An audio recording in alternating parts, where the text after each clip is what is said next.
Good evening. Hi, I'm Max Rudin, President and Publisher of Library of America, and welcome to LOA Live. Library of America is a nonprofit organization dedicated to publishing authoritative new volumes of great American writers and to keeping our many-voice literary tradition a vital part of our culture.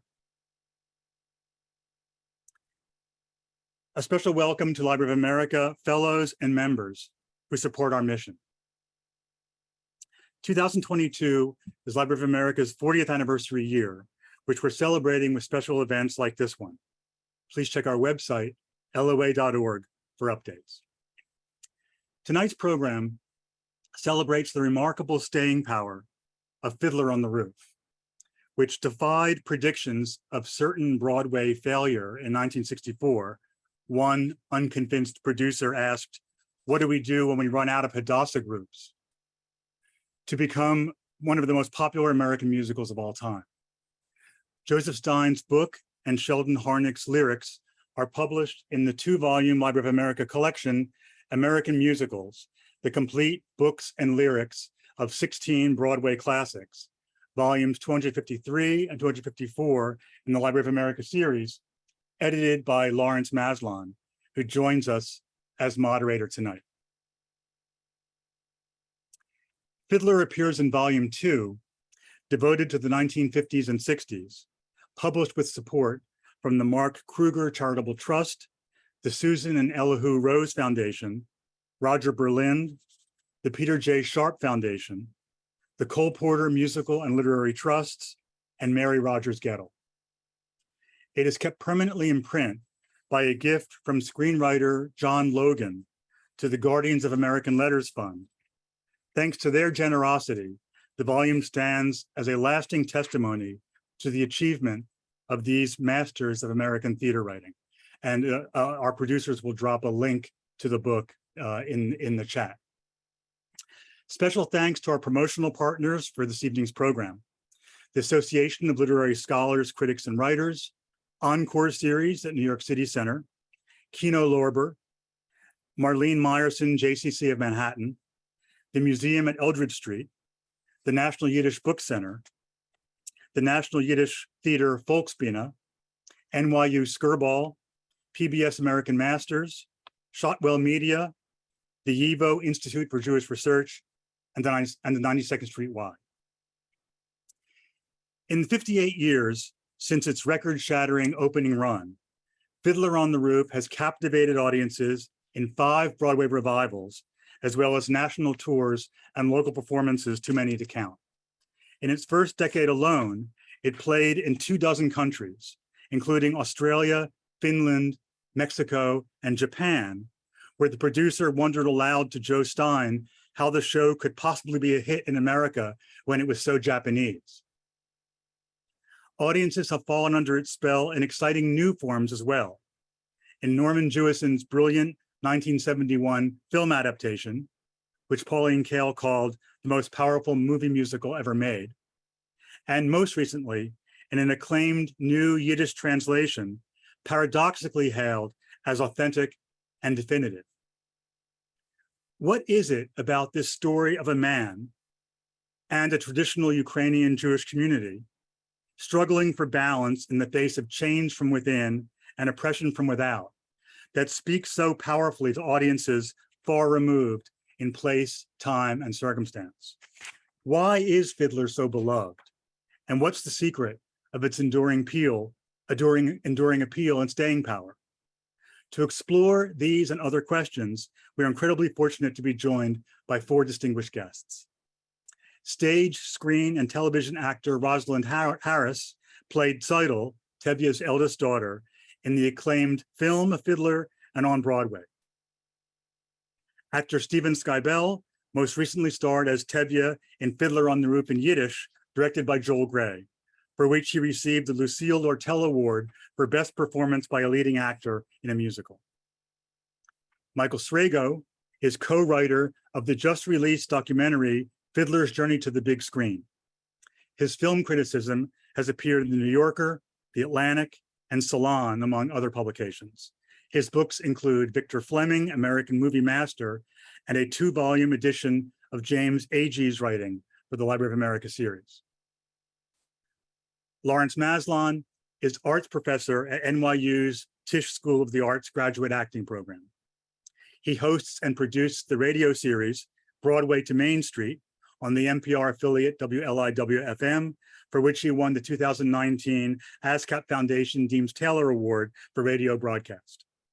His most recent book is the 3rd edition of Broadway, the American Musical, the companion to the Emmy Award PBS series he co-wrote. For the Library of America series, in addition to American musicals, he has edited the Broadway comedies of George S. Kaufman and his collaborators. The panelists invite your questions and comments. The Q&A button is on your menu bar. Please let us know with your question or comment where you're viewing from. Now, before I turn things over to Larry Maslon and our special guests, here's the 2-minute trailer for Fiddler's Journey to the Big Screen, written by Daniel Rame and Michael Sragow and directed by Daniel Rame. The phone rings. How would you like to be Tzeitel in the film Fiddler on the Roof? And I put it down and screamed like, ah! Cut! All right, hold it there. Arthur Krim looked at me and he says, what would you say if we were to say, we want you to direct Fiddler on the Roof?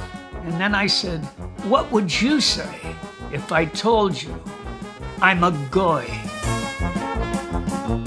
Taking a play and bringing it out into the real world, it's always a challenge for a director. Bringing Fiddler to the big screen was certainly one of my great challenges. Jewison is one of the few directors who understood that.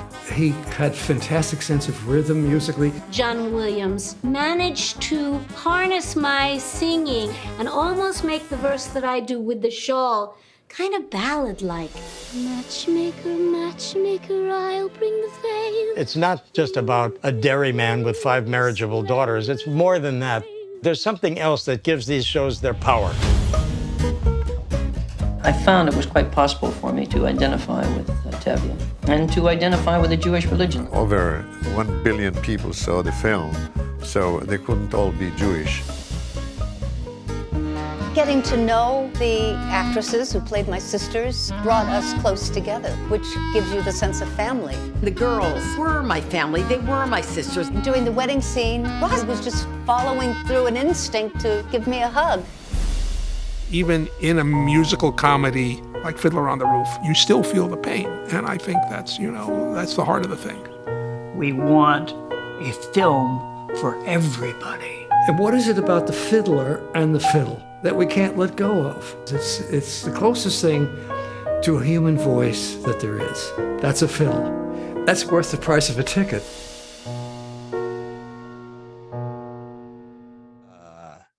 Hi. Fiddler's Journey is such a wonderful documentary. I encourage you all to seek it out. And if you know Fiddler, you know that journey really begins in 1905 in the Ukraine, in a small town, probably 25, 30 kilometers outside of Kiev. So it couldn't be more relevant in many ways. The stories that it's based on were written by Sholem Aleichem, whose given name was actually Solomon Rabinowitz, which is a name I'd like you to consider. We'll get back to that. And from 1895 to 1916, he wrote 10 short stories about Tevye the dairyman and the many things that happened in his shtetl life. By 1919, which were a couple years after Sholem Aleichem died in New York City, the Tevye stories were already being adapted to the stage and to silent film and published in many different editions and many different collections in Yiddish and ultimately in English. And famously in the early 50s, it was done off Broadway and then for television in an adaptation that had among its actors and producers Howard Da Silva, Jack Gilford, and Zero Mostel, who perhaps not coincidentally were also rather left-wing leaning actors and activists. And the team of Joseph Stein, book writer, Jerry Bach, and Sheldon Harnick, who had a big hit with Fiorello in 1959, decided they wanted to go to Sholem Aleichem and use one of his works as a musical. And they found a book called Wandering Star, which was about a traveling a theatrical group, which didn't really sort of suit. And of course, inevitably, inexorably, they came back to Tevye and his daughters. And it took a while to find its place on stage. Eventually, the two people who made it really happen were Harold Prince, the producer, who thought he couldn't direct it because he was German Jewish, not Russian Jewish. So he turned to the greatest director choreographer of his age, perhaps any age, in the American musical theater, Jerome Robbins, whose was born Jerry Rabinowitz. So I think it's sort of full circle. Fiddler is full of circles. And it opened in September of 1964 with Zero Mostel in the lead, and went on to run 3,242 performances, win 9 Tonys. In his 1973 memoir, Hal Prince said, "I don't think a show will ever run as long as Fiddler on the Roof." So he was proven wrong and proven right, because the show has not stopped giving performances around the world since its inception. So I'd actually like to turn first to Rosalind Harris, who graced us so beautifully in the film and also on stage many times in Fiddler. And maybe you can set the scene for the stage Fiddler first for us. You came to New York and you were in it, and talk about that. What was the buzz? What was the vibe that Fiddler gave as a show on Broadway in the 1960s? Wow. Well, you know, my story is quite unique because I was sent to Connecticut to audition for Hal Prince for the understudy to Laurence Maslon in Zorba. Wow. And I was a kid from Westchester, right out of, I left college halfway after 6 months. I said, you know what, if I'm going to deal with theater politics in college, I'd rather be in New York. And she sent me, and I sang for Hal Prince. I was so naive. I think I sang The Birth of the Blues. And, you know, he said to me, "You're a little raw. You're very talented." And I was heartbroken. I went back. I tripled up on all my classes. And then Shirley Rich called me in to audition for Fiddler. And they offered me on the spot, I just sang, to go on tour as Tzeitel in the national tour. This is a little bit of a story, but I was so frightened to leave home on a big tour away from home. I said, no, thank you. I really want to work in New York. And Shirley shot straight up and said, "Are you sure, Rosalind?" And I walked out thinking, well, I'll never work for them. And then 3 months later, I get a call. "We want you to come in audition for the understudy to Frumacera and Tzeitel on Broadway." And I got that job. Why am I telling you this? Because I was like clueless. I was this kid with stars in her eyes to be on Broadway, to be a Broadway star. So I'm put in the show, and I'm understudying Bet and Frumacera. And so I was the kid that was kind of being squeezed in there. I was in the background. I was the understudy, and we'd rehearse maybe once a week for an hour. I used to joke with Beth, "Don't get sick. I'm not all about Eve. I don't want to go on. We don't have enough rehearsal." She would always tease me. "Oh, honey, I don't think I'm feeling good tonight." And, you know, and she would kid with me. And then she went on holiday, and I did go on. And Hal Prince saw me do a performance and came backstage and said, "That was wonderful. Thank you." And I said, "Well, thank you." And he said, "If Bette leaves the show, I want you to take over the role." That never happened. And so the whole thing in the atmosphere was that the show was already established and I was the new kid on the block, okay? And then I took over the role, and I shared a dressing room with Faye Menken, Howard Menken's sister, who wrote Beauty and the Beast, and the other girls. And I just adopted them all. You know, it was such a natural show for me growing up the way I did. I was born in White Plains, and then we moved to Pauline, New York. So I spent my early years, like from the age of 8 to 11, next to farmers in country. And Pauline was like a real country town. So I had all that. And we didn't have any heat or hot water. My mom heated up big tubs, and we bathed us in these big tubs. My dad used to stand outside the bathroom and go, two sheets.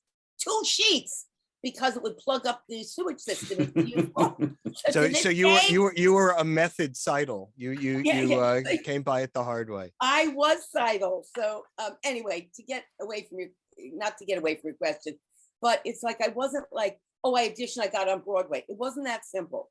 My story was an evolution of how I evolved to take over that role. And then I just want to interject that it was Bet again. We used to hang out together a little bit, go to the African room when she sung. And when the film people came in town, my agent, God bless her soul, Francie Hidden, could not get me an appointment. I said, but I'm on Broadway, but I'm understudying. Couldn't get me in. And Bet said to me one day, you know, I auditioned, Roz. They don't want me. Get your tush down there.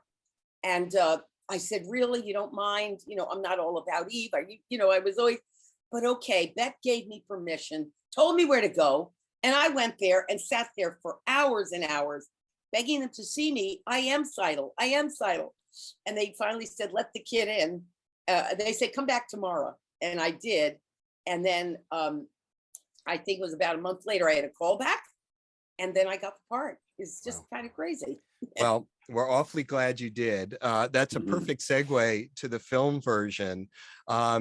Fiddler, back in the day when musicals were sold to Hollywood, it was often many years before they would actually go into production because they wanted to milk, again, a milkman. They wanted to milk as much money from the Broadway box office as possible. And Fiddler was bought by the Mirisch Company and United Artists, and was bought for $2.5 million, which was not the largest sum, but a pretty large sum. And movie musicals, for those of us who love Broadway, seem to go into certain paths, right? Either you get something that's so loyal and has such fidelity to the original, like My Fair Lady, that it has no oxygen whatsoever, or they're complete disasters like Camelot, or they're rethought like Cabaret. So I want to ask Michael this because he spent so much time with this documentary. What do you think Norman Jewison got right, and how hard was it for him to get it right? Well, I think he made the essential decision that he wasn't going to duplicate the stage play, because even though he loved the material and loved the book and the songs, he knew that a theatrical stylized production wasn't going to work, wasn't going to give the epic feeling that he wanted to make an international global sensation out of Fiddler on the Roof as a movie. So he really went in a more realistic route. He was a big believer in locations. He had shot In the Heat of the Night on location. He'd shot the Thomas Crown Affair on location in Boston. And he really wanted to get the feel of 1905 Anatevka. And even when the people with the money were saying, no, you can do it in Kansas or you could do it in Canada, he said, no, I really want to go to Europe and get as close to the real place as I could. And he had an epic location search. And for various political reasons, couldn't get into various Eastern Bloc countries. But, Yugoslavia had Tito, who had a certain independence and loved movies, and it gave him the cooperation of his army. And so they found a village called Lekenek, which could be the base village for Anatevka in Fiddler. So I think that key decision of making it a different kind of movie, one that tried than just a film stage play, one that tried to immerse you in the actual life that Tevye would have had in 1905 was central to the success of this movie, and also what made it controversial with some lovers of the play, who want all the Jerome Robbins choreography and want the Boris Aronson beautiful stylized set designs. But one of the things I found out when I knew I was going to be on this panel was I was reading a book, one of the cast members of Steve Skybell's wonderful production, and she had included something from the choreographer of the Yiddish production who said, hey, I fell in love with Fiddler when I saw the movie when I was 11 years old. And I fell in love with it partly because I had relatives in Poland. And when I saw their farm with the well and the chickens and the geese, I said, this is Tevye, this is what I know from this movie. So all these things, like you said before, are circles in circles and have ways of intersecting. So even though Norman made what I think was the absolutely right decision to make a very different kind of work than the stage production, it nonetheless is part of this Fiddler culture that in which so many different strains feed into each other and keep enriching it. Well, of course, what's sort of beautiful and tragic at the same time is when Jerry Robbins was trying to research it before he even went into rehearsal, he couldn't find the village his family was from because it was obliterated. So you know, you couldn't even go back to the source of Fiddler because of everything that happens during and after Fiddler. When we talk about Fiddler on the Roof, as much as we love the three daughters, Rosalind, that always comes to the character of Tevye, who's not only one of the great characters in the American musical, but one of the great characters in literature. And one of the transitions from the play, the Broadway play, to the musical was it obviously starred Zero Mostel, who gave a towering Tony Award performance, but he was replaced. They didn't pick up his contract after 8 months. They sort of thought maybe the show could do without him. There's Zero on the mug there. And he was replaced by Topol, who had done it in the West End, who had played Tevye in the West End. And there's a story that Zero has a son, Josh Mostel, who's also an actor. And Norman Jewison's film, I think right after Fiddler, was Jesus Christ Superstar. Right. And he called Josh Mostel to see if he wanted to be in Jesus Christ Superstar. And Zero happened to be in Josh's apartment. And supposedly Zero screamed across the room, "Why don't they get Topol's son to be in the movie?" Oh, I don't know if that's true or not. It sounds true, but just a little anecdote. So I want to go to Steve here. So who is Tevye to you, and how does he connect through this play? He's a kind of interlocutor. It's an ancient kind of Greek thing. He talks directly to the audience, but how does he reach not only the audience in any performance, but the larger audience of humanity? Well, hello, everyone. I'm so happy to be here. I mean, Tevye is, thank you. Beautiful. Tevye is such a unique character. He is, you know, I teach with Larry at NYU. I teach Shakespeare, and I love Shakespeare. And there definitely is a relationship between performing Shakespeare and performing in Yiddish, because they're both a little bit of a foreign language. But we know that some of these characters that Shakespeare wrote caught fire in his imagination and in some ways took over their own writing. Shylock being one, Mercutio being one, not always the main character, really obsessed Shakespeare's imagination. And Tevye certainly seems to have done that for Sholem Aleichem. He kept coming back to him, and he kept putting everything into Tevye. And so he certainly is relatable in that regard, because he has so much put into him. The thing I love about Tevye, which is a little bit different than the icon of Zero Mostel, is that when Tevye comes out at the beginning of the musical, we don't know who he is. He's just an anonymous guy talking about the town. And I really, you know, I love that aspect about him. He is not the top man on the totem pole, but he is the nexus of the shtetl. Everything, because he gives milk, everyone relies on him. So I feel that, you know, obviously he has he's a larger than life character, but he is certainly a man that everyone can relate to because of the circumstances that he finds himself in. Wonderful. Let me pose a question to the three of you, and then I want to show a clip of Steve's remarkable work in the Yiddish production.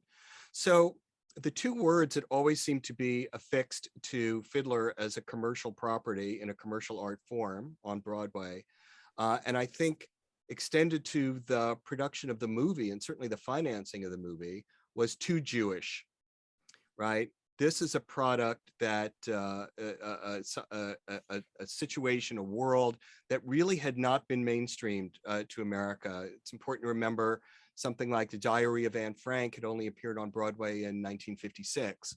So, and this was only, you know, a few years after that. So how do you take on board this notion that historically it was felt to be too Jewish? What does that even mean? And is it too Jewish? If Go I'll ahead. start, yeah, I just think you know, it is essentially Jewish, and it can't be too Jewish. I think the you know, Joe Stein and Bach and Harnick knew that they were trying to be true to their grandfather's life. I mean, that was their goal with this. But by being so particular and being ruthlessly unsentimental, which I don't think it gets credit for enough, and for not pandering to an ethnic audience, not including any Yiddish really in the songs, or any, just L'chaim is the only Hebrew or Yiddish thing you hear. They were trying to get something universal out of this very particular experience, and I think they succeeded. I think the too Jewish question comes from this history of Jews in showbiz who are afraid of their own Jewishness, and I think, God bless, Bach and Harnick and Stein, and ultimately Jerry Robbins, and then that non-Jew, Norman Jewison in the movie, for making a very particular Jewish piece that was appealed to everybody because it was so authentic, and people accepted the emotions within that authentic world that they created, which was Jewish. Interesting. I mean, I'll say that the beauty of Fiddler on the Roof is that, and certainly coming from the Yiddish Fiddler on the Roof, the English Fiddler on the Roof is a slightly a step less than Jewish, but both are the same, and that is to say, it the more specific it is, the more universal it became, and that if you can imagine if they tried to create a story that would appeal to all kind of ecumenical people, that it wouldn't have any effect. And by at least holding on to the reality of this life in 1905 Pale Settlement Russia for a certain group of people, ostracized by another group of people, that is historical, everyone can see themselves in that, and as it opens up, the play is about a family, and then it opens up to a universal global issue. I think it all ultimately everyone can see themselves in it,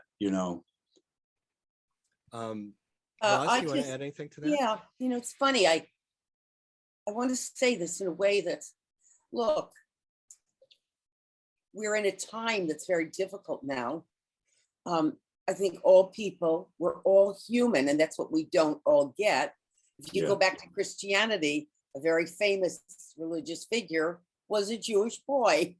And so I say that this is the story of human beings, family. Yes, there's a story of the Jews, but let's look what's happened in Africa. Let's look what happened in Iraq. Let's look what happened in Germany. Let's look all over the world, what's happening to people.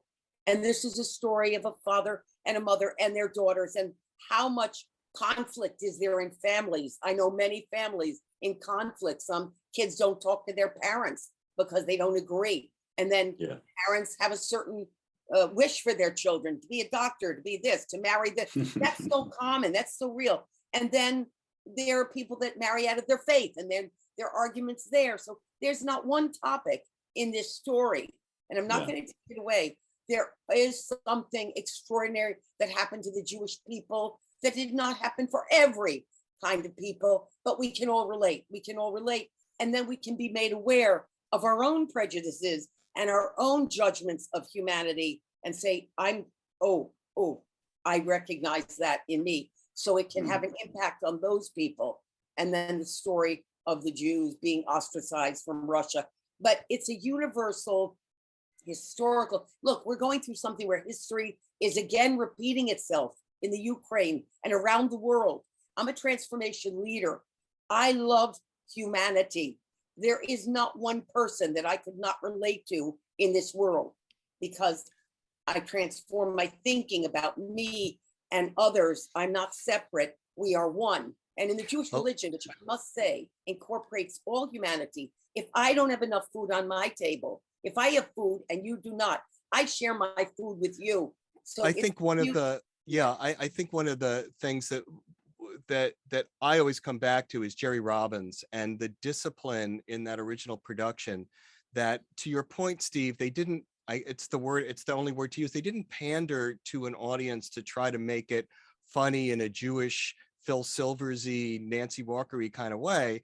They were so specific that I think it drew people in. It was a kind of talisman of beautifully observed rituals and thinking that oddly enough, to me, it's the great paradox of Fiddler, that the more specific it was, the more universal it became. And if I could interject about the movie, actually, I mean, there's a famous story about If I Were a Rich Man in the play when they're developing the song, and they think the show is too long, and Sheldon Harnick wants to cut the last verse about him wanting to sit by the synagogue's eastern wall and pray, and Zero Mostel having a fit and saying, if you want to cut that, you don't understand this man at all. You know, and so that much as I admire Topol's performance and Jewison's choice in casting Topol, I mean, Mostel had a lot to do with shaping that character. But in the film,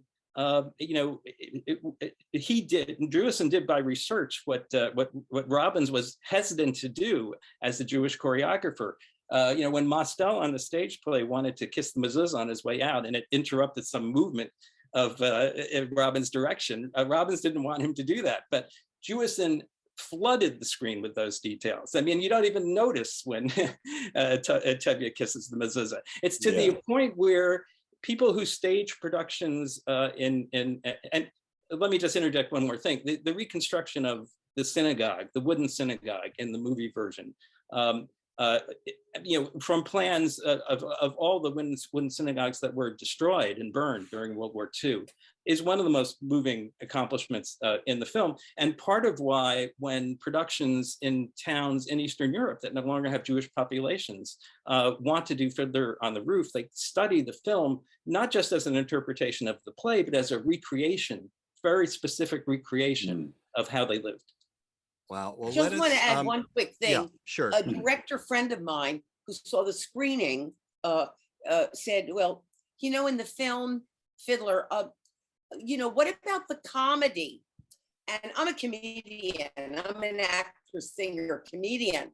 And I did Fanny Bryce 8 times, and I climbed the curtain and splits and kicks and all that and crazy humor. And I said, look, what makes this film also universal is that the comedy is humor. It's real life humor coming out of real life situations. And it was natural. And that is why it surpassed other Broadway musicals that were filmed. I think that is the beauty of it, that it was real humor and not shtick, humor. So, thank you. I think one of the moments for me that sums up the humor and the universality and the deep humanity of it is a number we're going to see now, courtesy of Stephen Skybell and Jennifer Babiak, from the film, a little clip from the Yiddish version from 2018. I don't know if it's subtitled or not, but if you have a human heart, you'll know exactly what's going on. So. Liebst mich, Herze? Sieh ich was? Liebst mich, Herze? Ich lieb dich. Für ein Töchter zu der Gruppe und es kocht bei uns in Haus. Beschein ganz gut verdreht, jeden Stopp schlaf sich heiß. Mr. Leidst du von morgen? Golde, ich will dir fragen eine Frage. Liebst mich, Herze? Bist ein Narr? Ich weiß. Aber liebst mich, Herze? Ich lieb dich. Vor 25 Jahren was ich wasch dein Wäsch, Reib und Putz, Tepf und Mesch. Chode weg in der melk die Kuh, noch 25 Jahre von Liebe dir ein Jahr du. Golde, wenn ich hol dir der Sinn in a lang weiß Schuppe Kleid, zappeldick. Ich bin verschämt Und mein Herz hat geklemmt. Sagt mein Tate und mein Mame, als mit Leben sich misstame. Der Riebe frag ich Golde.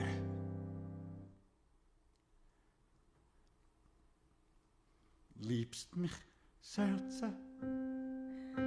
Ich bin dein Weib. Ich weiß. Aber liebst mich, Serze? Ich lieb ihm.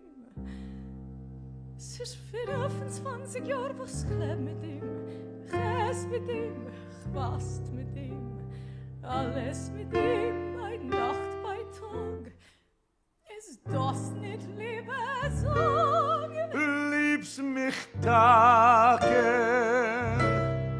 Doch sich mir so. Ist dach sich mir, als ich lieb dich. Oi. Es ist heint kein Chilik nicht, Gott es ist als eins. Noch 25 Jahre. Good as man of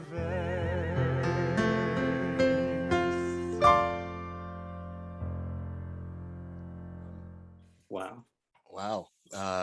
Hard not to be moved by that. Wonderful. And if those of you who want to see more of Stephen Skybell as Tevye with super titles, not even subtitles, you can come to the Chicago Lyric Opera from when, Steve? Lyric Opera of Chicago is doing Fiddler on the Roof, a production from Germany. It starts September 17th for 11 performances only, going through October 9th, I believe. Okay. Yeah. And then in English. And then after that? Then after that, there is rumors. Nothing official can be announced just yet. We have rumors. A rumor. Heard. Right. It hasn't been cut, but hopefully there are plans for a revival of our Yiddish fiddlers picking up in New York City. So we're all very excited by the prospect of that as well. Well, let me just ask you to talk a little bit about that production. That was the National Yiddish Volksbeine Theater at the Museum of Jewish History on the near Battery Park in New York. Jewish Heritage. Sorry, yes. And I wrote initials in 2018. So I saw that, and I think I cried the minute it started. Right, nonstop. And I know that it was a very emotional production for a lot of people. And you and I talked in the hallway here at NYU after it happened, that you were performing during and after the shooting at the Tree of Life Synagogue outside of Pittsburgh. Indeed. And I was wondering if you can talk about what that was like and it was, I mean, obviously, as Rosalind said, the world has taken a turn since Fiddler was written, you know, and a certain sort of social justice and an improvement of life for Jews and others was on the uptick, it seemed, at the time of the beginning of this musical. And now it's not the same landscape. And so certainly when the Tree of Life shooting happened and we were still performing Fiddler on the Roof, it became some things became very difficult. And one specific thing for me was indeed that last verse from Rich Man, which is, if he had all the money in the world, he would sit in shul, and then there's really no guarantee that that's a safe place, Tevye, you know, and we know that from history, that the synagogue was often the place where the Jews met the end of their lives in these pogroms and actions. And so that became very poignant for me, that he's holding on to that great desire to just be in a synagogue. The whole production was presented in the shadow of a lot of unrest. We performed on International Refugee Day to an entire audience of refugees from all over the world, and then had a question and answer after that. Some of them, it was their first time ever to see a play. And so the fact that this classic Broadway musical is still able to address so profoundly and with heart and story these issues that are troubling the world still today is a balm. I mean, a balm for what this musical can offer people as a cautionary tale and as a hope that the world can redirect to something other. Wow, beautiful. Yeah, it's so fascinating that this project that seems so from left field in 1964, to Michael's point, has just reverberated and become a kind of touchstone of reality for we have to say it, for a world that was lost, and a Broadway musical reclaimed it. Let me just, I know we're going to open it up for questions, but let me just segue back to the movie for a moment, since we have two people who are deeply involved with it. So one of the things I noticed in watching the documentary and seeing them film a kabillion times is how well it's opened up. So there are scenes that take place in Bloody Sunday with Perchik, or in other parts of, there's a scene, amazing scene where Norma Crane as Golda, whose name we should mention, as the fabulous performance, goes to see the Russian Orthodox priest about Hava, and on and on. To what degree, sort of Mike, I'll start with Michael and Roz, if you want to pitch in. Did Joseph Stein open it up, or did he do that in conjunction with Norman Jewison? Because I think as a screenplay, it doesn't really get enough credit.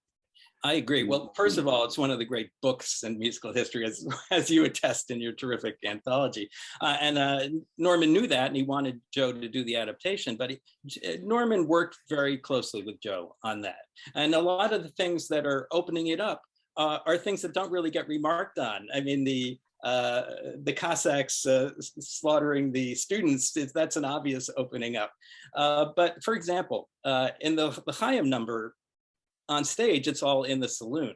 In the movie, we actually see the rich butcher's house, and it's beautifully decorated. I mean, and Tevye walks in, and it's one of my favorite lines in the movie, and it also sort of illustrates the kind of lived-in humor that Jewison got. In a line that's not in the show, Topol's Tevye walks in, looks around at this place. He's never been in a house like this with samovars and silver and gilt and things and all that. And he says, all this from killing innocent animals? And that's the kind of, really organic opening up that that Jewison did with Joe Stein, working very closely with Joe Stein. Wow. And Roz, maybe you could, one thing that I love about your performance, and I didn't realize until I saw the documentary how unique it was, is you got to work with another great legend of Yiddish theater, who is Molly Picon, who played Yenta, and how you interpolated that into your performance in Matchmaker. Let me just interject that Paul Mann, who played Laser Wolf, became my acting teacher, and also later married my real sister, Lenore Harris, who is also an actress. And yes, Laser Wolf married the right sister. I want to tell you, I was a real method actress, and I loved Molly, but I avoided her. She was Yenta. And so I kept we were all very friendly. We loved one another, but in my character, it's like Yenta is someone to steer clear of. She is not wanting me to marry the man I love. So to that degree, but Yankel was on the set with her. She's a wonderfully endearing and a great star of the Yiddish theater. And she had an amazing marriage with Yankel. And so it was beautiful to see that. But didn't Norman sort of steer you to become Molly Picon in a way that's not in the original Broadway script? No, in Matchmaker, when you imitate her? Oh, yeah. Oh, I'm sorry. You mean in the song? Oh, yes. Yeah. Oh, yes. Because when we did that, on Broadway, it was different. I did it kind of as Tzeitel being Yenta, but he wanted me to do a more characterization.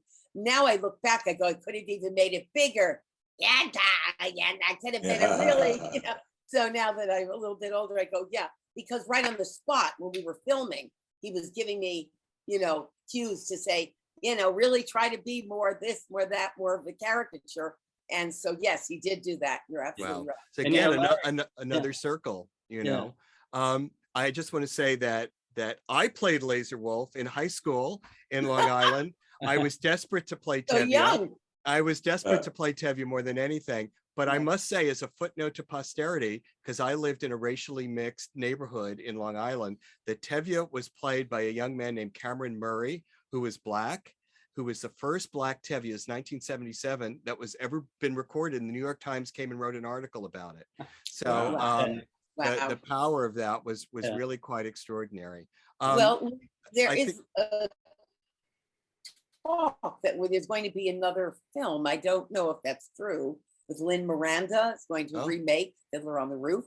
Has anyone heard that? I've heard that. I've heard that. Yeah, it was announced, and Thomas Kael, you know, the director who worked with Lin-Manuel Miranda on Hamilton, is the one who's going to do it. And I think they want to do something closer to the original Jerome Robbins production. But let me just say, again, we talk about difference between the movie, and one of the subtle opening up things is the matchmaker number, where I got to say, it wasn't Jerome Robbins' best piece of choreography, the girls throwing the brooms around the stage, so they sing matchmaker. I actually think in the movie where it's them, you know, kind of working in the yard, doing the laundry, folding it, and then going up and dressing in their room, it's quite beautiful. So that's another example of opening up that's really done, you know, kind of with real nuance and love and, you know, observation. And well performed. I'm going to turn it over to Max Rudin, who I think may have some questions for us in our last 10 minutes here. Thanks, Larry, and thank you all. It was really wonderful. Wonderful conversation so far. Yeah, just a quick question, some quick questions from people. I'll kind of group them together. Randall Willett from Canada asks, you know, what are the former cast members' favorite memories of their work on the productions? And I'm going to group that with another question, which is from Joseph Martin from Lancaster, Pennsylvania, who asks, you know, what are their personal favorite songs from the show? So I'd like to broaden that and ask all four of you, you know, what's your favorite song, moment, line from the show, the one that haunts you, the one that you think about at night, and why? If I can ask you that, and in any order. I just want to say, honestly, let me show everyone my shirt of the three daughters. There you go. There's my shirt of the three daughters. In all honesty, I love every single song of the show. My personal pertaining to Tzeitel was those beautiful moments in the woods with Leonard singing Miracle of Miracles. And that just moves me to tears. But all of them, Sunrise, Sunset, I love Tradition, To Life. Every song is brilliant. Even Paul Michael Glaser, Far From the Home I Love.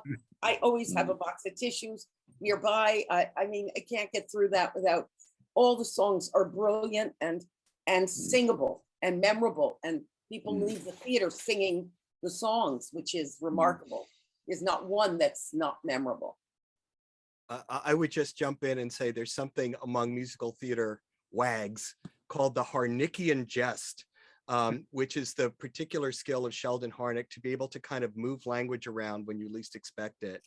And at the end of Far From the Home I Love, the last line is, there with my love, I'm home. So he's really inverted it almost as a kind of haiku. And it just knocks you out because it comes from left field, and yet it's completely inevitable as a lyric. And he's still with us, Sheldon.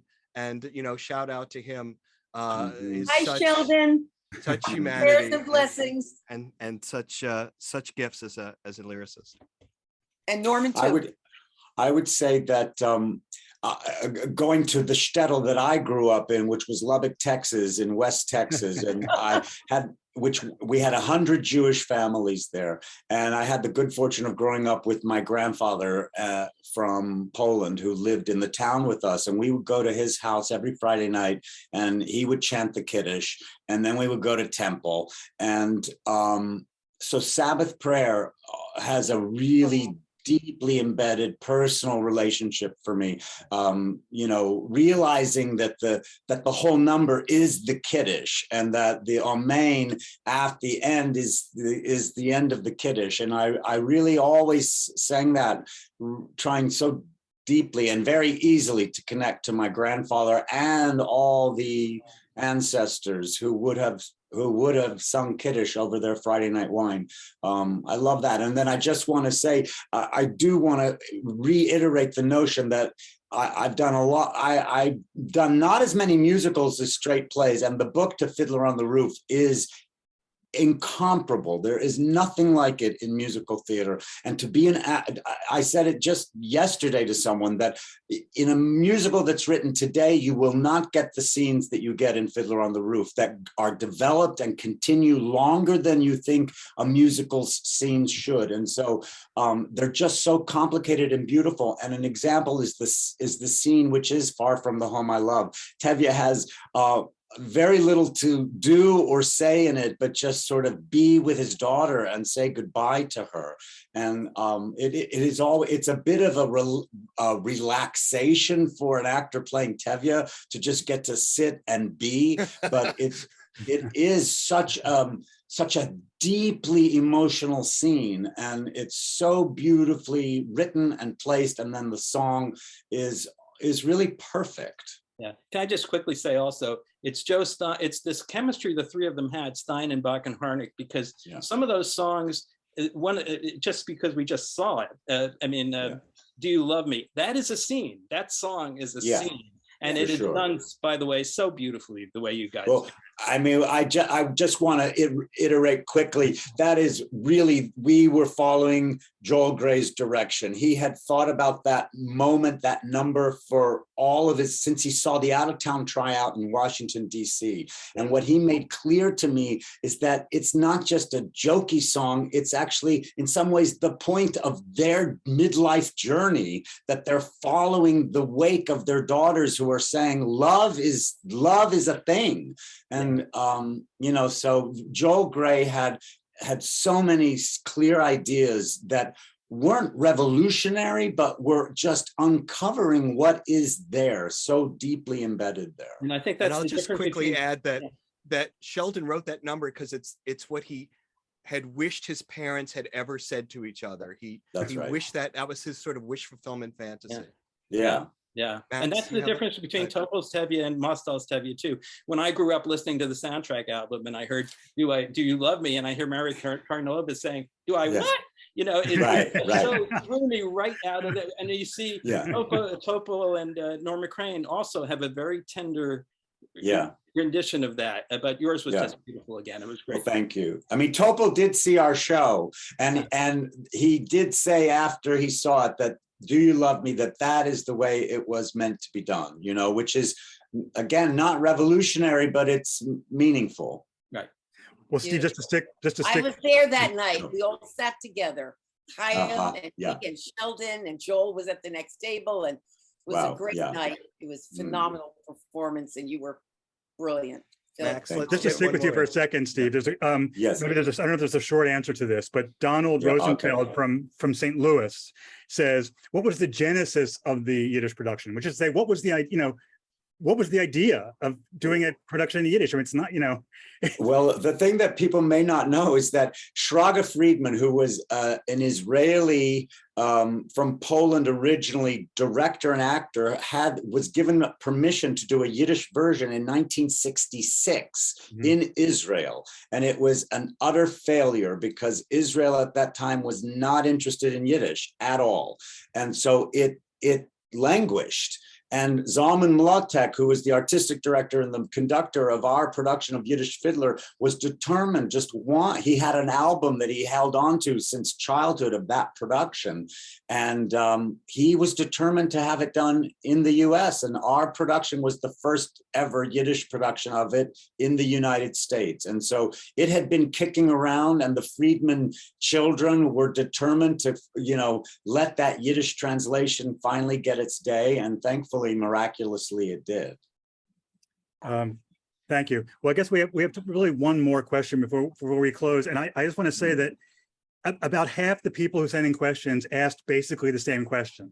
And in a way, you've talked about this already, so forgive me if I'm coming back to it, but I'll just give you an example. So, Neil Goldberg from Jersey City, New Jersey says, what do you think accounts for Fiddler's popularity and endurance?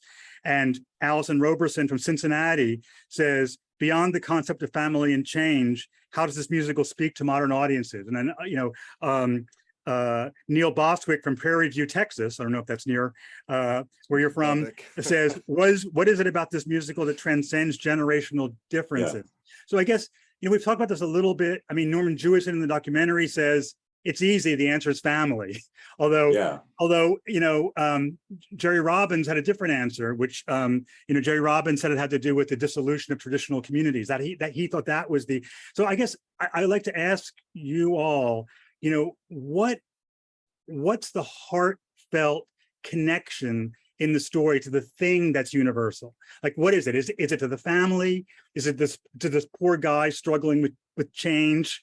Is it to this beautiful traditional community that can't stand up to the modern world? I mean, where in your heart, when you're connecting to the show, what is the universal theme that you think you most connect to? And I'm sorry if that's a tough question, but it's what everybody's asked. I'll just quickly answer it this way. I mean, I saw it when I was 10 with Zero Mostel.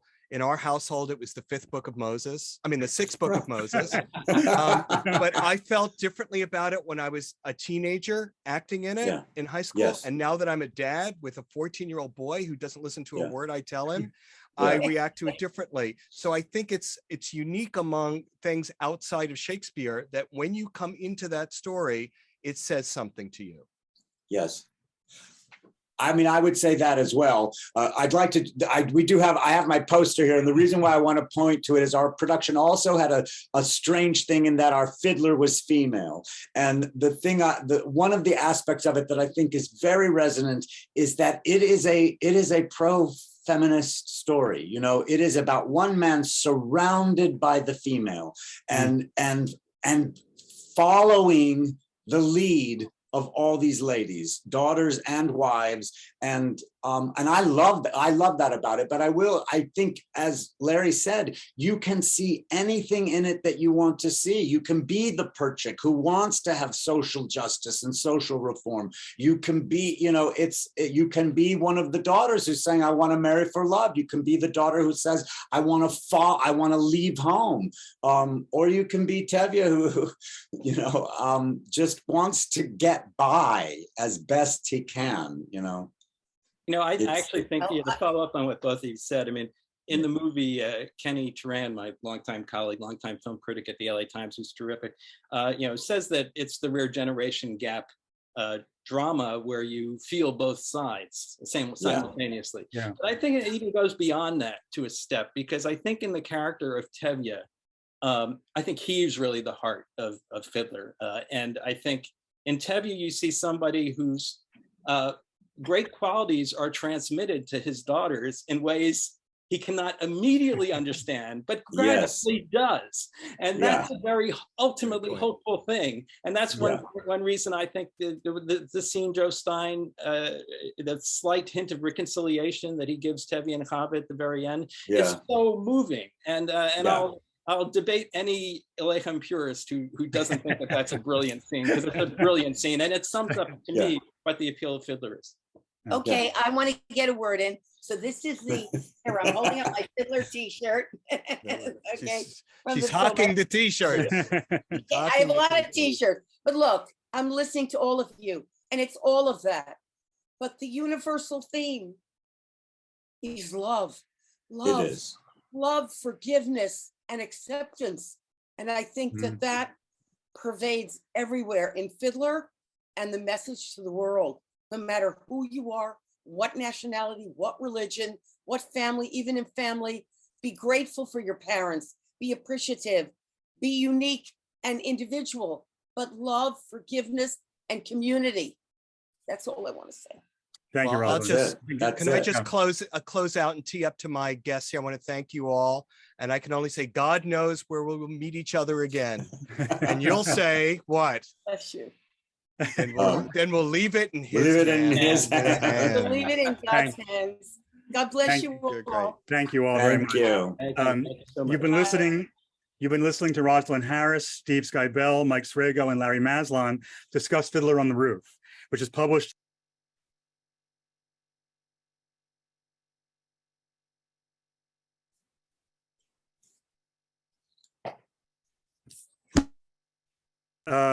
published in American Musicals, 8 Broadway Classics of the 1950s and 60s, volume number 254 in the Library of America series, edited by Larry Maslon. Please join us for more online events from Library of America. On July 20th, it's a tribute to Beat legend, Buddhist monk, and Pulitzer Prize-winning poet of deep ecology, Gary Snyder. His collected poems are published this month, volume 357 in the Library of America series. Join Governor Jerry Brown, actor Peter Coyote, novelist Kim Stanley Robinson, poets Wang Ping and Robert Haas, and other friends of Gary and special guests for an hour of poetry and anecdotes. Details about this and other upcoming LOA Live events can be found on our website, loa.org, where you'll also find information about American musicals and Gary Snyder's collected poems and links to purchase those and other editions of Great American Writing. You'll also find recordings of tonight's and previous LOA Live events. Thanks so much again to Rosalind Harris, Steve Skybell, Mike Sragow, and Larry Maslon, and have a wonderful evening.